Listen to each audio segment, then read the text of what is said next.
அனைவருக்கும் வணக்கம். இன்னைக்கான ஓட்டிங் அலைன்ஸ் பார்த்தலாம். இதில் ஃபர்ஸ்ட் இடத்துல வந்து அர்ச்சனா தான் இருக்காங்க. அர்ச்சனா என்னதான் இருந்தால் கூட அர்ச்சனா வந்து பிரச்சனை அப்படிங்கிறது எல்லாத்துக்குமே தெரியும் இல்லையா?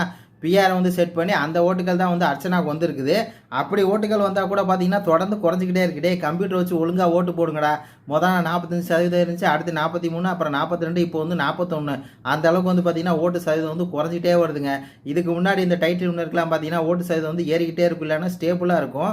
ஆனால் இப்போ பார்த்தீங்கன்னா வந்து பிரச்சனாவுக்கு வந்து குறைஞ்சிக்கிட்டே வருது அப்படிங்கிற மாதிரி தான் இருக்குது. ஏன்னா பிரச்சனை அந்த வீட்டில் ஒன்றுமே பண்ணல, ஒரு சோம்பேறி, ஒன்றுத்துக்கு லாய்க்கில்லை, டைட்டில் வின் பண்ணாக்கலாம் லாய்க்கே இல்லை. ஆனால் ஓட்டு மட்டும் எப்படி வருது அப்படின்னா உங்களுக்கே தெரியும். பிஆர் செட் பண்ணால் ஓட்டு வந்து தானாக வரும். அது மாதிரி தான் தினேஷ் சொன்னது நம்ம திருப்பி சொல்லிகிட்டே தான் இருக்க போகிறோம். பிஆர் செட் பண்ணி விட்டு தான் பார்த்தீங்கன்னா வந்து அர்ச்சனா வந்து போயிருக்கு. ஆனால் விசித்ராக்கு அப்படி இல்லை, மக்கள் ஆதரவில் தான் அவங்க இவ்வளோ நாள் உள்ளே இருந்தது. இவ்வளோ தூரம் வந்து பார்த்தீங்கன்னா ஒரு 50 வயசு ஆள் இந்த அளவுக்கு உள்ளே இருக்காங்க அப்படின்னா அவங்களோட திறம் மட்டும் இல்லை, மக்களுடைய ஆதரவு அமோகமாக இருக்குது. டைட்டில் வின் பண்ணுறதுக்கு ஒரே தகுதி யாருக்கு இருக்குன்னா விசித்ராமாவுக்கு மட்டும்தான் இருக்குது. ஏன்னா மக்கள் ஆதரவு அவங்களுக்கு மட்டும்தான் இருக்குது. இது ஓட்டு சதவீதத்தில் வேணால் கம்மியாக இருக்கலாம், 10% தான் இருக்காங்க, 39,000 to 40,000 ஓட்டில் தான் இருக்காங்க அப்படின்னு சொல்லலாம். ஆனால் வந்து அர்ச்சனா பார்த்தீங்கன்னா 1,80,000 ஓட்டில் இருக்காங்க அப்படின்னா கூட மக்கள் ஆதரவு வந்து அர்ச்சனாவுக்கு கிடையாது. இப்போ அர்ச்சனாவை யார் கேட்டாலும் சரி, அர்ச்சனா ஒரு சோம்பேறிங்க, அர்ச்சனா வந்து பார்த்தீங்கன்னா டைட்டில் தான் தகுதி இல்லை, அர்ச்சனா சும்மா ஒரு இது மாதிரி குலைச்சிக்கிட்டு இருக்கும், அதுவும் 30 நாள் சென்று வந்தது பார்த்துட்டு போய் நம்ம வெளியே மக்கள்லாம் எப்படி இது பண்ணுறாங்க அப்படிங்கிறது பார்த்து விளையாடுது, அந்த மாதிரி ஒரு ஆளுக்கெல்லாம் வந்து வின்னிக்கு தகுதியே இல்லை அப்படி தான் சொல்கிறாங்க. அர்ச்சனாவுக்கு வந்து தகுதியே கிடையாது. 30 நாள் சென்றுட்டு உள்ளே போனால் என்ன இருக்குது? ஒன்றுமே இல்லை. ஒயில் காலம் வந்ததுக்கெலாம் தகுதியே இல்லை. ஒயில் காலம் வின் பண்ணுறவங்களுக்கு தகுதி இல்லை. அதுலேயும் அர்ச்சனாவுக்கு முழு தகுதி இல்லை. ஒன்றிய தகுதி இருக்க ஒரே ஆள் யாருன்னா விசித்ராமா மட்டும்தான்.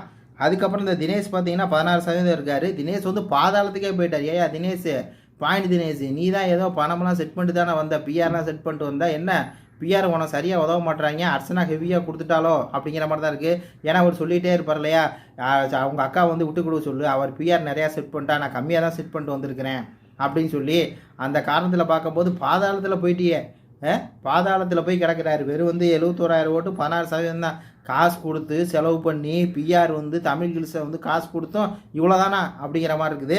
இதில் இந்த மக்குமணி பார்த்தீங்கன்னா 18% ஓட்டுகள் வந்து 80,000 ஓட்டு வந்து மக்குமணி வாங்கியிருக்காப்புல.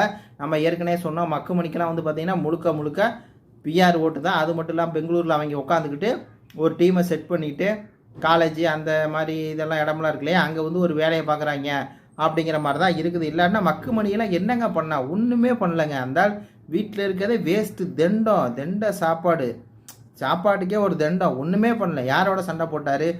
என்னமே பண்ணல. பிரதீப் ஃபேன்ஸ் எல்லாம் வந்து இப்போ மணிக்கு சப்போர்ட் பண்ணுறாங்களே, எனக்கு ஒன்றுமே புரியல. இந்த ஆள் கதவை திறந்து போட்டே பாத்ரூம் போகிறான்னு சொன்னவர் என்னப்பா அப்படிங்கிற மாதிரி தான் இருக்குது. ஆனால் இதில் விசித்ராவுக்கு தான் மக்கள் ஆதரவு இருக்குது. டைட்டில் வின் பண்ண முழு தகுதி வந்து விசித்ராவுக்கு தான் இருக்குது. நீங்கள் மக்கள் வந்து தமிழ் கில்ஸ்லையும் சரி, அதே மாதிரி ஹாட் ஸ்டார்லையும் சரி விசித்ராவுக்கும் தொடர்ந்து ஓட்டு போடுங்க. பணப்பெட்டியெல்லாம் விசித்ரா வந்து இதுவரை எடுத்து போனதான் கன்ஃபார்மாக நியூஸ் எதுவுமே வரலை. அதனால் மக்கள் நீங்கள் எப்பயுமே எப்படி ஓட்டு போடுவீங்களோ, எப்படி வந்து ஆதரவு கொடுப்பீங்களோ அதே மாதிரி விசித்ராவுக்கு வந்து ஆதரவு கொடுங்க. இது பற்றி உங்கள் கருத்துக்களையும் சொல்லுங்கள். நன்றி, வணக்கம்.